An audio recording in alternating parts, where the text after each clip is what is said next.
বনি ইসরাইলের এক লোক 500 বছর আল্লাহর ইবাদত করেছে। কয় বছর? কোথায় জানেন? সাগরের মাঝখানে এক পাহাড়, ওই পাহাড়ের উপরে বসে 500 বছর টানা আল্লাহর ইবাদত। দিনে আর রাতে একবার করে নিচে নামতেন। সেখানে আল্লাহ তাআলা পাথরের ভেতর থেকে তার জন্য মিঠা পানির ব্যবস্থা করে দিয়েছেন, আর একটা ডালিম গাছের ব্যবস্থা করে দিয়েছেন। সকালে নামলে একটা টসটসে ডালিম, রাতে নামলে টসটসে ডালিম। এগুলো খেয়ে খেয়ে 500 বছর সে আল্লাহর ইবাদত করেছে। আর সে আল্লাহর কাছে বলেছে, আল্লাহ আমি যখন মারা যাব সেজদারত অবস্থায় যেন মারা যাই। ঠিকই আল্লাহ সেজদারত অবস্থায় সাইয়েদনা আজরাইলকে পাঠিয়ে দিলেন। সেজদারত অবস্থায় লোকটা মারা গেল। 500 বছর ইবাদতের পরে আল্লাহর দরবারে কিয়ামতের কঠিন ময়দানে যখন লোকটা হাজির হয়ে যাবে, আল্লাহ বলবেন, আদখিলু আবদি আল জান্নাতা বিরহমাতি, আমার বান্দাকে আমার দয়া, আমার ভালোবাসা দিয়ে জান্নাতে ঢুকায়া দাও। 500 বছর ইবাদত করছে তো আমার দয়ায় আমার বান্দারে জান্নাত দাও। এই বান্দা বলে, বালবি আমালি, আল্লাহ তোমার দয়া লাগবে কেন? আমি আমার আমল দিয়ে জান্নাতে যেতে চাই। কি দিয়ে? কথা বুঝে নাই বোধহয়। আল্লাহর এই বান্দা কি দিয়ে জান্নাতে ঢুকতে চায়?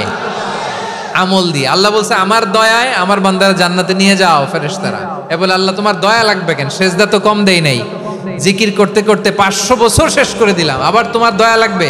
আমি তো আমার আমলেই জান্নাতে যেতে পারি। আল্লাহ বলবেন, তাই ঠিক আছে, আমি চাইলাম দয়া দিয়ে জান্নাত দিব, তুমি চাইলে আমল দিয়ে ঢুকবা, ঠিক আছে, তোমার আমল আর আমার যে দয়া দুইটার একটু মাপ দেই। তোমার 500 বছরের ইবাদত এক পাল্লায় রাখো। আর আল্লাহ বললেন, আমি যে দয়া করে এই দুনিয়ার নাজ নেয়ামত বিউটি সৌন্দর্য দেখার জন্য তোমারে দুটা চোখ দিয়েছিলাম, দুটা নয় একটা চোখ আরেক পাল্লায় রাখো। রাখা হবে, দেখা যাবে ওই 500 বছরের ইবাদত হালকা হয়েছে, আর মুহূর্তের মধ্যে আল্লাহর দেয়া একটা চোখের নেয়ামত ভারী হয়ে গিয়েছে। আল্লাহ বলবেন, তোমার কথা মতো মাপ দেয়া হলো, এবার ফলাফল দেখো। হিসাব বলে, তুমি এখন জাহান্নামে যাবা, go to the hell fire, যাও এবার জাহান্নামে যাও।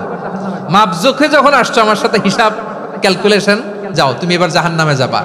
এবার লোকটা কাচুমাচু করে বলে, আল্লাহ আমি বুঝি নাই, আল্লাহ আমি বুঝতে পারি নাই, খেয়াল করি নাই, তুমি আমারে ক্ষমা করো, তুমি আমারে মাফ করো।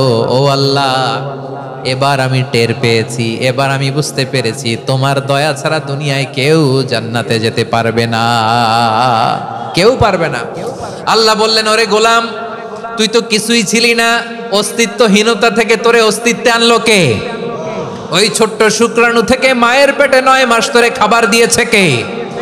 আবার সুস্থতার সাথে দুনিয়ার বুকে তোরে ডেলিভারির ব্যবস্থা করে দিল কে? আবার তোর মায়ের বুকের ভেতরে 2টা খাবারের লাইনের ব্যবস্থা করে দিল কে? আবার তোকে শৈশব পেরিয়ে কৈশোর পেরিয়ে তারুণ্য, তারপরে যৌবন, এগুলো দান করলো কে? তার চেয়ে বড় কথা, পাহাড়ের মাঝখানে সাগরের মাঝখানে 500 বছর ইবাদত করার শক্তি তোর গায়ে দিয়েছে কে? এই সাগরের মধ্যে লোনা পানি, লবণের পানি মুখে দেয়া যায় না, সেখান থেকে আমি পাহাড়ের ভেতর থেকে মিঠা পানির ব্যবস্থা করে দিলাম। ওই জায়গায় তোরে রিজিকের বন্দোবস্ত করলো কে?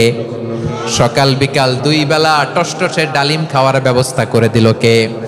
তোর আবদার ছিল, আল্লাহ আপনি আমারে সেজদারত অবস্থায় রুহু কবজ করবেন, তোর শেষ আবদারটাও পূরণ করেছে কে?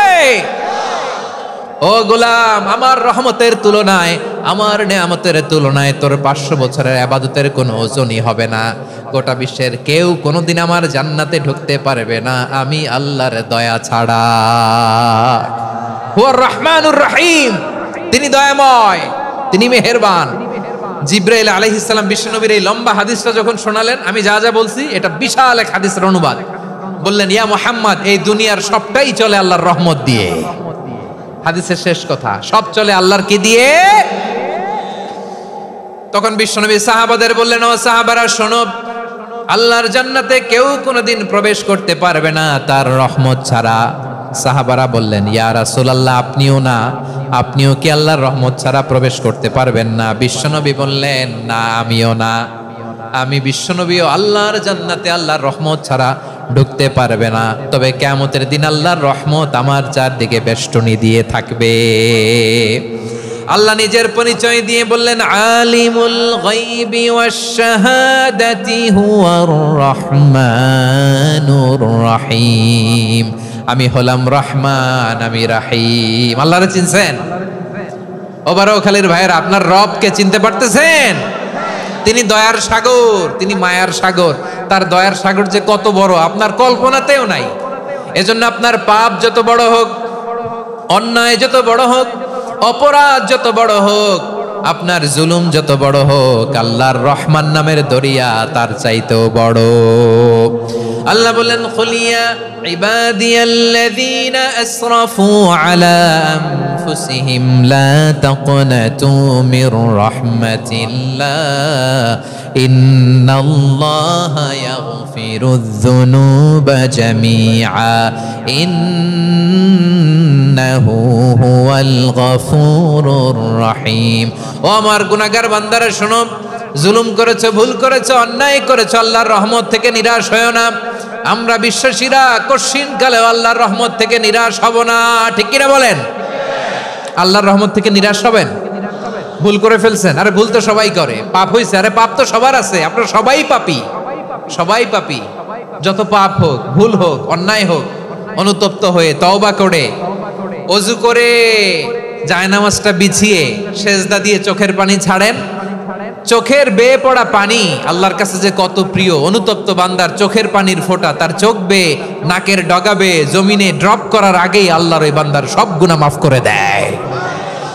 আল্লাহ বললেন, আমি রহমানুর রহিম, আমি দয়াময়, আমি মেহেরবান।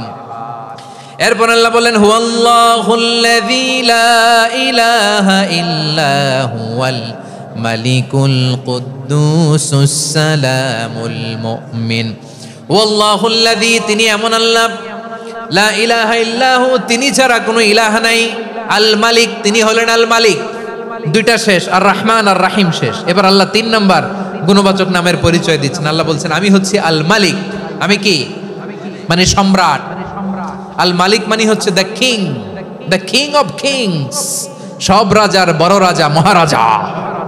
তার চেয়ে বড় রাজা আর কেউ নাই, তার চেয়ে বড় সম্রাট আর কেউ নাই, তার চেয়ে বড় ক্ষমতাধর সত্তা মহাবিশ্বে দ্বিতীয় কেউ নাই। চিৎকার করে বলেন ঠিক কিনা? তিনি আল মালিক। আল মালিক মানে ক্ষমতাধর, ক্ষমতার মালিক, রাজা ধীরাজ বাদশাহ। তার ক্ষমতা আর আমাদের ক্ষমতা একরকম নাকি? হ্যাঁ, আমাদের দুনিয়াতে ক্ষমতা অস্থায়ী ক্ষমতা, ঠিক কিনা বলেন? আইজ আছে কাল নাই, এরকম না ক্ষমতা? আল্লাহর ক্ষমতাও তো এরকম না, আইজ আছে কাল নাই এরকম।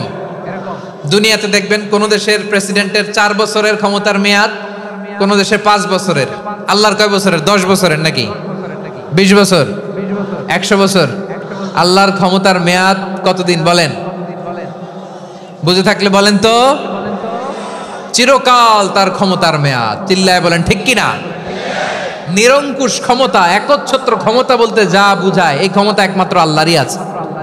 আমাদের ক্ষমতার জন্য আমরা ডিপেন্ড করতে হয়, ওর ডিপেন্ড লাগে, ওই জনমত নেওয়া লাগে, ওই জনগণের কাছে যাওয়া লাগে, ভোট চাওয়া লাগে। এরা ভোট দিলে এরপরে আমরা আসবো, ঠিক কিনা? আবার জনগণ না চাইলে আমরা নাই। আল্লাহর ক্ষমতা কি এরকম? হ্যাঁ, আবার দেখবেন দুনিয়াতে ক্ষমতায় যাওয়ার জন্য জোট করা লাগে। জোট, জোটের রাজনীতি আছে না নাই? জোট হয়, শরিক হয়, এই হয়, সেই হয়, নানাভাবে দুনিয়াতে ক্ষমতায় আসতে হয়।